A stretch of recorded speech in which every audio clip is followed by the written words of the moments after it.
बाद उस फैसले के ऊपर अमल करना था। किसने अमल करना था? जिसको हदायत होती है इलेक्शन कमीशन ने अमल करना था। इलेक्शन कमीशन ने 10 महीने उस ऑर्डर को, सुप्रीम कोर्ट के ऑर्डर को रद्दी की टोकरी में फेंक के रखा।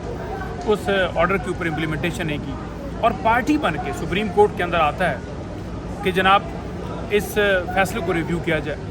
नून लीग हो, दीगर जमातें हों, उनका क्या तुक बनता है कि आकर यहाँ रजू करना और कहना जी कि वो ऑर्डर गलत हुआ है लिहाजा सीटें हमें दी जाएँ। बिल्कुल ये काम गलत हुआ, उनका राइट ही नहीं बनता था।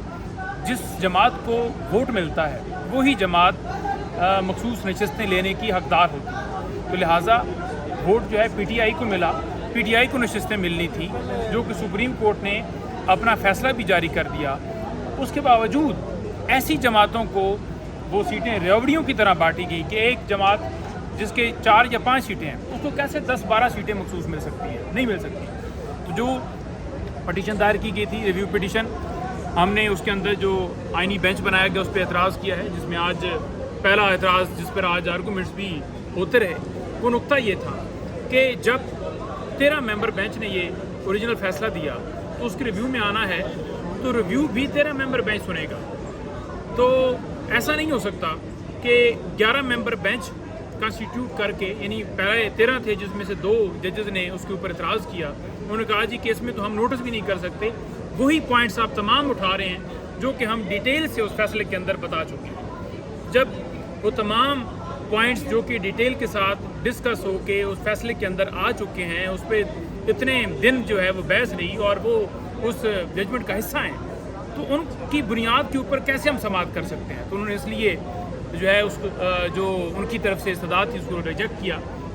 और जो आज समाअत थी उसके अंदर अब समाअत कल पर गई है, कल 11:30 बजे दोबारा समाअत होगी, जिसमें हम यही कह रहे हैं कि 2 जो मेंबर्स और हैं, यानी कि 2 जस्टिस साहबान इस आइनी बेंच का और हिस्सा बनाएं। यानी अगर 13 मेंबर बेंच ने ये असल फैसला दिया है तो रिव्यू भी 13 मेंबर बेंच ही सुनेगा।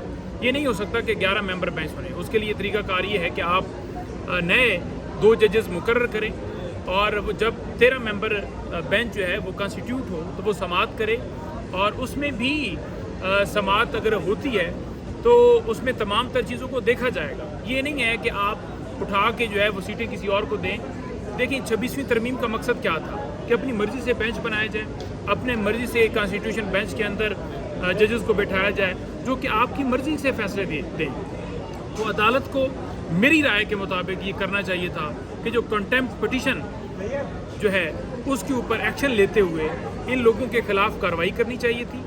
ये चीफ इलेक्शन कमिश्नर समेत तमाम लोगों को जो है वो जेल में भेजना चाहिए था, अपने फैसले के ऊपर अमल करवाना चाहिए था, जो कि मुकम्मल तौर पर नाकाम होता हुआ नज़र आ रहा है कि उस कंटेम्प्ट पिटीशन को लगाने की जगह पर आप जो है इस नुक्ते को आगे लेकर बढ़ा रहे हैं कि हम जी इस रिव्यू को सुन लेते हैं और फिर बाकी चीज़ें बाद में देख लेते हैं। बाकी चीज़ें बाद में आएंगी, पहले देखना ये होगा कि फैसला जो है वो अमल क्यों नहीं है, उसे अमल कराया जाए। फिर अगर वो अमल होता है, फिर रिव्यू आता है, तो रिव्यू के अंदर आपने लीगल रिक्वायरमेंट सारी पूरी करनी है, मेंटेनेबल है मामला नहीं है, फिर आपने आगे बढ़ना है। आप ऐसे कैसे कह सकते हैं कि जनाब इस केस को आगे हम चलाते हैं, फैसला करें और बाकी चीज़ें बाद में आएंगी? सर, ये आप SIC के प्लेटफॉर्म से रिजर्व सीट से हम तलबा कर रहे हैं PTI के प्लेटफॉर्म से? देखिए, पहली बात तो ये है कि ये मखसूस नशस्तें जो हैं वो PTI का हक थी, PTI को मिली हैं और सुप्रीम कोर्ट का 13 मेंबर बेंच का फैसला बिल्कुल ठीक रहा। दूसरी बात यह है कि जो एतराज़ दायर किया गया है वो सुन्नी इत्तेहाद कौंसिल की तरफ से दायर किया गया है, जो कि इस जो पटिशन है उसके अंदर जो है वो पार्टी है, तो लिहाजा सुन्नी इत्तेहाद कौंसिल जो है वो एतराज़ दायर कर सकती है।